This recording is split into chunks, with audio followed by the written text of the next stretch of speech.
रात्रीचे 3 वाजले होते. शिर्डी शहर अजून झोपेतच होतं. रस्त्यावर थंड वारा वाहत होता आणि एका छोट्याशा दुकानात 4 तरुण उभे होते. हातात चहाचा ग्लास होता. डोळ्यात झोप नव्हती, पण स्वप्न अफाट होती.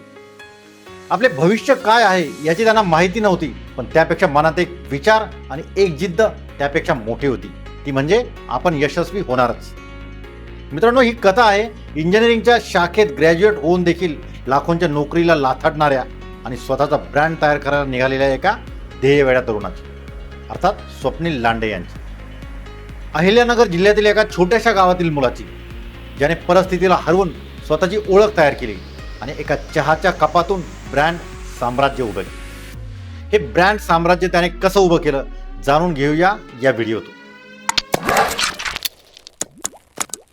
नमस्कार, मी रवी. तुम्ही पाहताय सॉलिड बात. मित्रांनो, जगात दररोज हजारो लोक जन्माला येतात, हजारो लोक आयुष्य जगतात आणि हजारो लोक आयुष्य संपून जातात. पण या लाखो लोकांमध्ये काही मोजके लोक असतात जे फक्त आयुष्य जगत नाही तर आयुष्याचा अर्थ बदलून टाकतात. ते स्वतःसाठी जगत नाही तर ते समाजाला नवीन दिशा देतात आणि ते परिस्थितीला दोष न देता परिस्थिती बदलण्याचा प्रयत्न करतात. आणि सर्वात मोठी गोष्ट म्हणजे ते पुढच्या पिढीला स्वप्न पाहायला शिकवतात. प्रत्येक मोठ्या यशामागे एक मोठा संघर्ष लपलेला असतो. प्रत्येक मोठ्या नावामागे जागून काढलेल्या अनेक रात्री असतात. प्रत्येक मोठ्या यशामागे अश्रू, अपमान, शंका, भीती आणि अपयशाचा काळ असतो. पण या सगळ्याच्या वर एक गोष्ट असते, ती म्हणजे स्वतःवरचा विश्वास. आणि हाच विश्वास सामान्य माणसाला असामान्य ठरवतो. स्वप्नील लांडे. हो, स्वप्नील लांडे यांची ही कथा अशाच विश्वासाची आहे. राहता तालुक्यातील वाकडी या साध्या गावातून सुरू झालेल्या एका प्रवासाची कथा आहे. एका अशा मुलाची कथा आहे ज्याच्या हातात साधन नव्हते, पण मनात प्रचंड मोठं स्वप्न होतं. ही कथा आहे स्वतःची ओळख निर्माण करण्याची. ही कथा आहे समाजाने आखलेल्या रस्त्यावर चालण्याऐवजी स्वतःचा रस्ता तयार करण्याची. स्वप्नील यांचा जन्म सामान्य शेतकरी कुटुंबात झाला.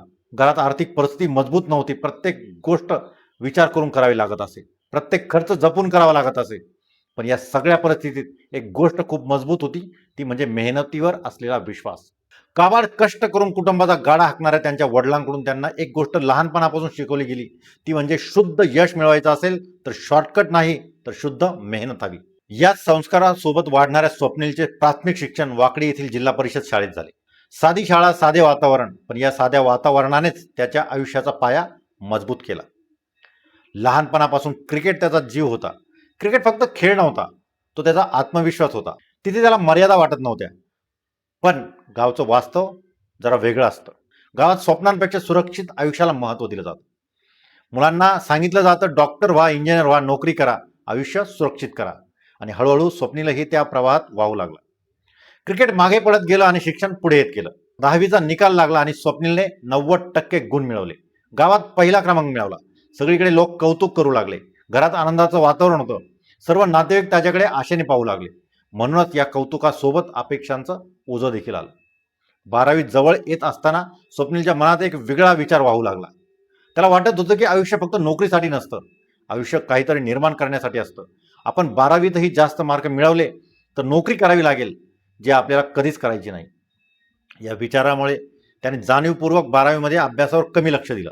परिणामी त्यावर्षी केवळ 58% गुण मिळाले आणि इथून त्याच्या आयुष्यातील खरा संघर्ष सुरू झाला. लोक आधी कौतुक करत होते, तेच आता टीका करू लागले. काही लोकांनी हसून दुर्लक्ष केलं, काहींनी तुलना केली, काहींनी त्याला अपयशी ठरवलं, टोमणे मारले. हेच दुष्ण मात्र स्वप्नीलच्या जिव्हारी लागले. या सगळ्यामुळे तो तुटला नाही, तर तो पुन्हा पेटून उठला. फिनिक्स पक्षाप्रमाणे झेप घेण्यासाठी नाशिक येथे इंजिनिअरिंग महाविद्यालयात प्रवेश घेतला. नवीन शहर, नवीन लोक, नवीन स्पर्धा आणि मनात होती हसणाऱ्यांची तोंड बंद करण्याची जिद्द. बघता बघता 2 सेमिस्टर झाली. दोन्ही फर्स्ट क्लासने उत्तीर्ण झाला. मग आत्मविश्वास आणखी दुणावला. याच काळात मित्रांमुळे त्याला MLM क्षेत्राची ओळख निर्माण झाली. त्यांनी लोकांशी बोलणं, नेटवर्क तयार करणं, मार्केट समजणं शिकलं. पण वडिलांनी सांगितलेली एक गोष्ट सातत्याने आठवत होती, ती म्हणजे शॉर्टकट यश देत नाही. मग पुन्हा पूर्ण लक्ष अभ्यासावर केंद्रित केलं आणि इंजिनिअरिंग प्रथम श्रेणीत पूर्ण केलं.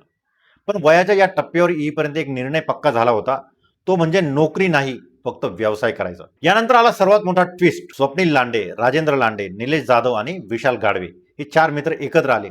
त्यांच्या मनात एक विचार, एक स्वप्न होतं, स्वतःचा व्यवसाय उभा करायचा. स्वतःचा ब्रँड निर्माण करायचा. सर्वात आधी सुचलेली कल्पना सत्यात उतरवण्याचे ठरले. ती कल्पना होती चहाच्या हॉटेलची. हॉटेलच्या नावासाठी चौघांनी मिळवलेली ग्रॅज्युएटची पदवी जणू बहाल केली आणि जन्म झाला ग्रॅज्युएट टी या ब्रँडचा. हो, ग्रॅज्युएट टी, जो आज महाराष्ट्रभर गाजत आहे. पण हा जन्म सोपा नव्हता. कारण ग्रॅज्युएशन पदवी घेतल्यानंतर लाखोंचे पॅकेज सोडून चहा विकायचा घेतलेला निर्णय न समाजाला पटण्यासारखा होता ना घरच्यांना, आणि झालेही तसेच. स्वप्नील यांनी हा निर्णय सांगताच विरोधाची पहिली ठिणगी घरातूनच पडली. नोकरीच्या उंबरठ्यावर असताना चहाच्या टपरीचे स्वप्न म्हणजे स्वतःच्या पायावर धोंडा मारून घेण्यासारखे आहे. लोकांना कळले तर काय म्हणतील, चहा विक्रेत्याला कोण मुलगी देणार, एक ना अनेक प्रश्नांची सरबत्ती होऊ लागली. पण स्वप्नील यांचा निश्चय दृढ होता. त्यांनी ही केवळ चहाची टपरी नसेल तर भविष्यातील ब्रँड कंपनी असेल. मार्केटिंग कसे असेल, आर्थिक गणित कसे बसवणार, या सर्व बाबी घरच्यांना सांगून त्यांना अखेर कन्व्हिन्स केले. हॉटेल सुरू करण्यापूर्वी स्वप्नील यांनी मित्रांसह इंजिनिअरिंगचा ब्लेझर घालून स्वतः शिर्डीमध्ये 7,000 पॅम्पलेट वाटले. सोशल मीडियावर जाहिरात केली. 4 मित्रांनी दिवस रात्र ब्रँड तयार केला. त्याही आधी वाकडी येथे घरात बसून चहाचे शेकडो प्रयोग केले गेले. वेगवेगळे मसाले, वेगवेगळे प्रमाण, वेगवेगळ्या पद्धती वापरल्या.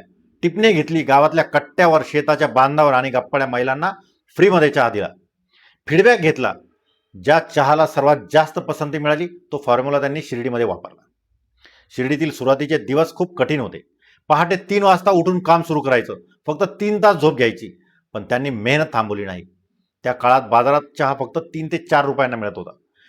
पण त्यांनी 7 रुपयांना चहा विकायला सुरुवात केली आणि ग्राहकांनी तो स्वीकारला देखील. कारण फक्त ते चहा विकत नव्हते तर ते ब्रँड विकत होते. सुरुवातीला दिवसभर रोज 2 लिटर दूध लागायचं.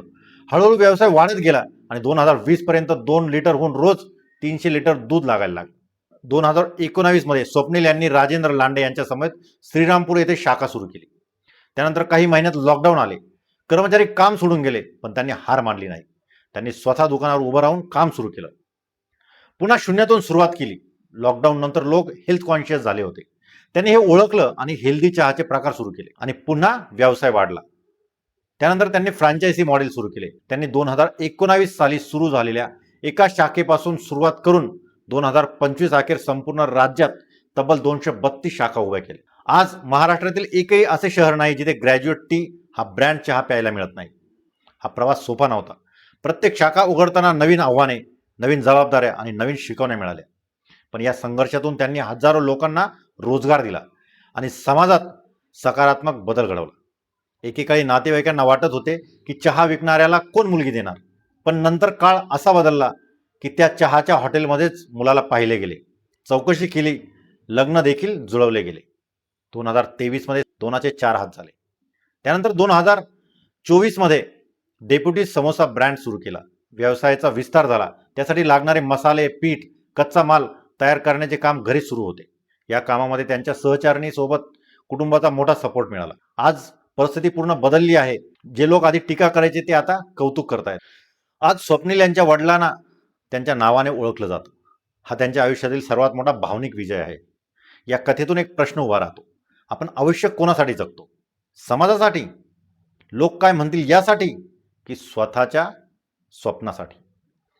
स्वप्नील यांची कथा आपल्याला एक मोठा संदेश देते. आयुष्यात सुरक्षित मार्ग निवडणं सोपं असतं, पण स्वतःचा मार्ग तयार करायचा असेल तर रिस्क घ्यावी लागते. मेहनत, सातत्य आणि स्वतःवर विश्वास असेल तर परिस्थिती बदलता येते.